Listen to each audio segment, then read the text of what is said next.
Ngiyabingelela egameni lenkosi yethu Jesu Kristu waseNazaretha. Ngithatha leli thuba nami ukumbonga uNkulunkulu ngethuba angiphe lona. Khona kuyenzeka ukuthi umuntu iBhayibheli ngihleli nginalo, kodwa akunzima nje ukuza ngingawuzwa umoya ongiqhubayo ukuthi ngeke ngishare izwi likaNkulunkulu. Ngiyawuzwa ke namhlanje ukuthi ngiyaqhutshwa umoya ukuthi ke sishare nje isinkwa somphefumulo. Angikwenzi ngokujwayela, kodwa ngikwenza nami ngokulalela nje umoya mawuthi namhlanje share isinkwa noma share izwi, ngibe ngilizwa nami likhuluma nami kuqala. Angilidlulisi ngoba mhlambe kukhona abantu engifuna ukubatshela, ngilidlulisa ngoba ngilizwe liqale lakhuluma nami, ukuthi ke ngilidlulisele ukuthi mhlambe nomunye umuntu lingamthola lapha khona likhulumisane naye. Sizothola izwi lethu bazalwane laphana kuMahubo 34. Isihloko sakhona sithi ukubonga umusa kaNkulunkulu, elikaDavida mhla ezishaya uhlanya phambi kuka-Abimeleki owamxosha waze wamuka. Soqala ukufunda laphana kuvesi 11. Zanini bantwana ningilalele, ngiza kunifundisa ukumesaba uJehova. Ngumuphi umuntu othanda ukuphila, ofisa izinsuku zokuba abone okuhle na? Londa ulimi lwakho kokubi, nezindebe zakho kukho ukukhuluma inkohliso. Deda kukho okubi, wenze okuhle. Funa ukuthula ukujonge. Amehlo kaJehova akubo abalungileyo, izindlebe zakhe zikukho ukukhala kwabo. Ubuso bukaJehova bumelene nabenza okubi, ukuba achithe ukukhunjulwa kwabo emhlabeni. Labo bayakhala uJehova uyezwa, uyabakhulula kuzo zonke izinhlupheko zabo. uJehova useduze nabo abanenhliziyo eyaphukileyo, uyabasindisa abanomoya odabukileyo. Ziningi inhlupheko zolungileyo, kepha uJehova uyamkhulula kuzo zonke. Uyawagcina onke amathambo akhe, alaphulwa nelilodwa kuwo. Okubi kuyakumbulala omubi, abazonda olungileyo bayakulahlwa ngecala. uJehova ukhulula umphefumulo wezinceku zakhe, akakho kwabamethembayo oyakuba necala.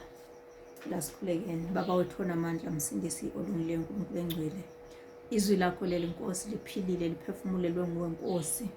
Ngalo uNkulunkulu engcwele wadala konke okukhona emhlabeni. Ngalo Nkosi silungisise futhi usibuyisele kuwe egameni likaJesu Kristu waseNazaretha. Nkosi khuluma nami kuqala uNkulunkulu engcwele, uyichaza indaba yaleli izwi uNkulunkulu engcwele kubo bonke abantu ngomlomo wami egameni likaJesu Kristu waseNazaretha. Ubonga manje kuze kube phakade. Amen. Bazalwane, siyabonga kakhulu. Njengoba lisasho kizwi lithi zanini bantwana ningilalele, ngiza kunifundisa ukumesaba uJehova. Ngumuphi umuntu othanda ukuphila, ofisa izinsuku zokuba abone okuhle na?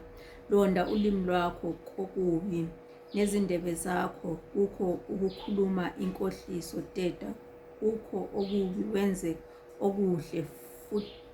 Funa ukuthula ukujonge.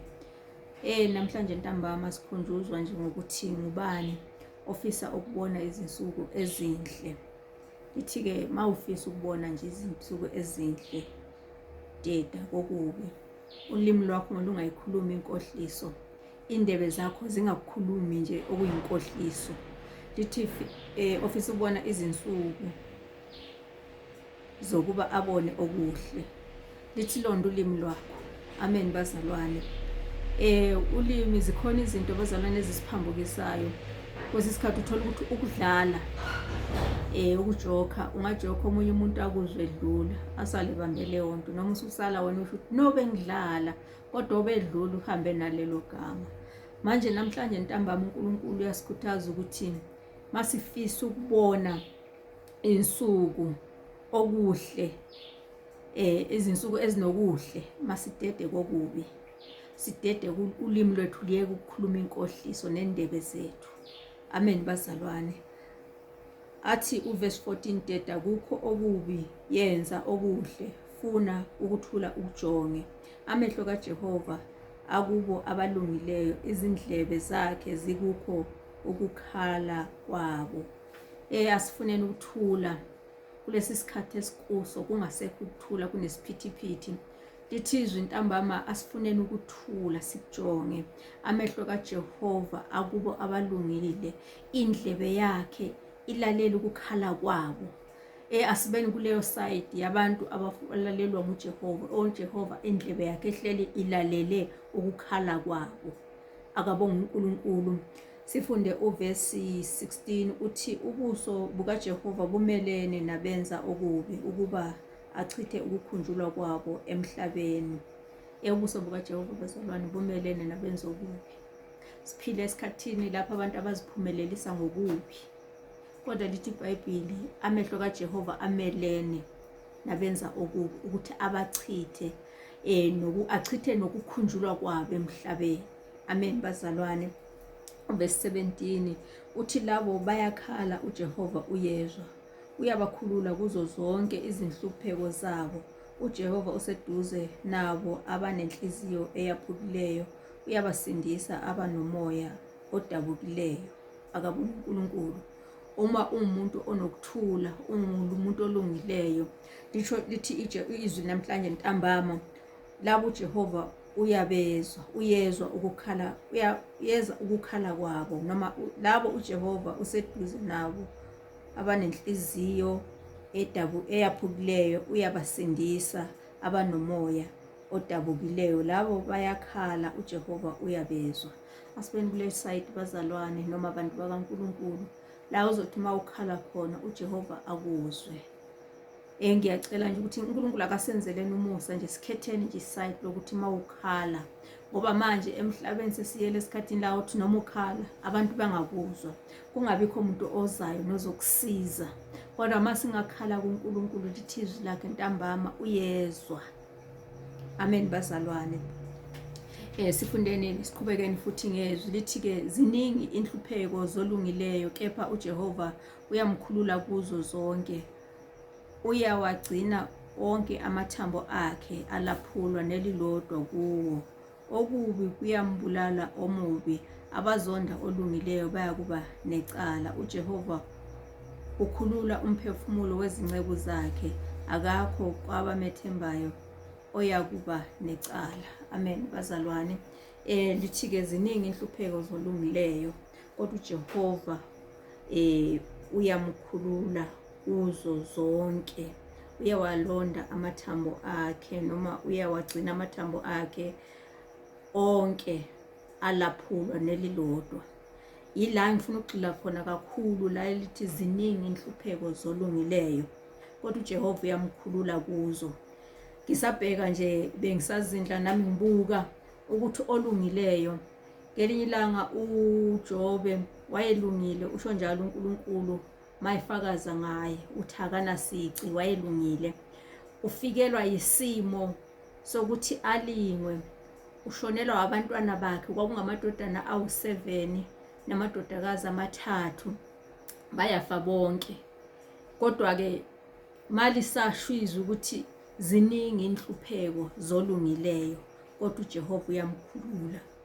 Kuba buhlungu kuJobe abeselahlekelwa imfuyo yakhe yonke, alahlekelwe yikho konke ayenakho, asala uJobe engenalutho. Ethi kusenjalo kufike amathumba agule uJobe, kusale nje uJobe usegula, azathi unkosikazi wakhe emayembuka athi thuba uNkulunkulu ufe.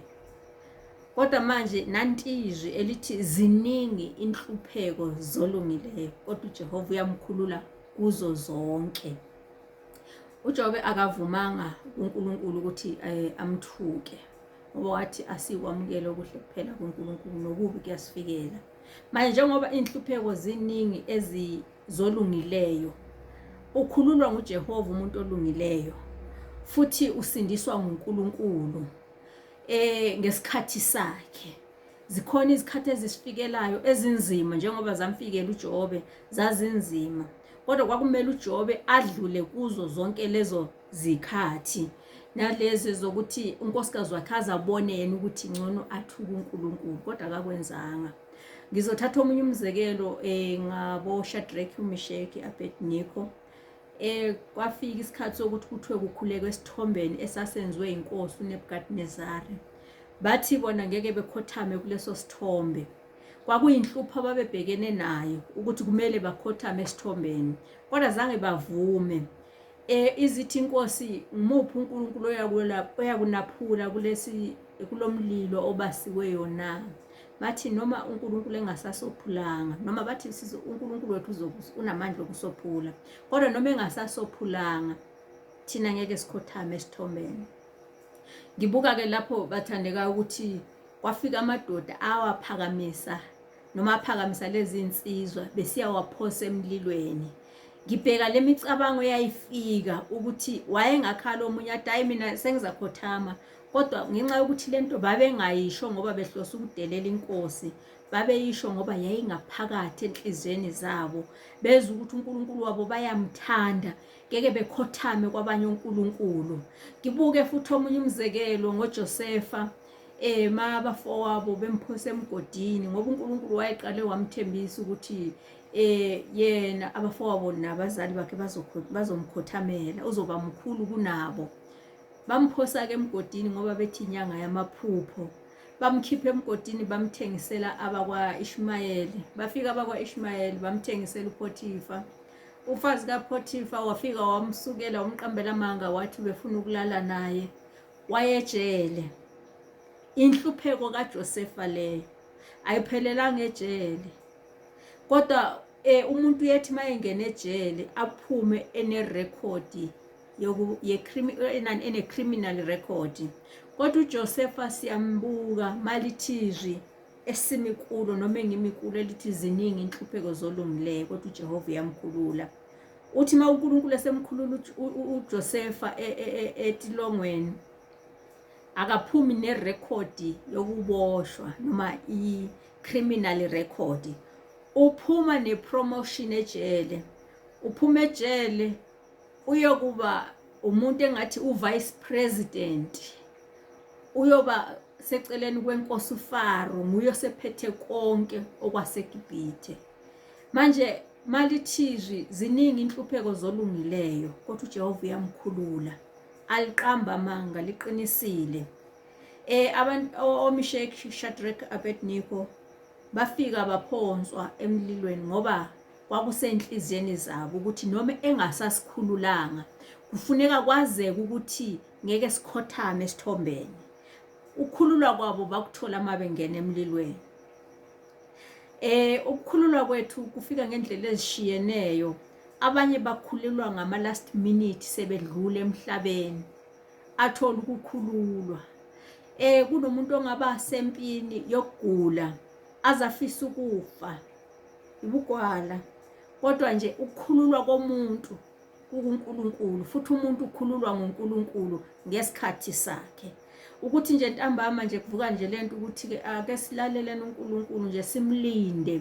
Umethi ziningi inhlupheko zolungileyo, mawulungile vele usazohlupheka, kodwa ungamjaha uNkulunkulu ukuthi akakukhulule ngesikhathi sakho.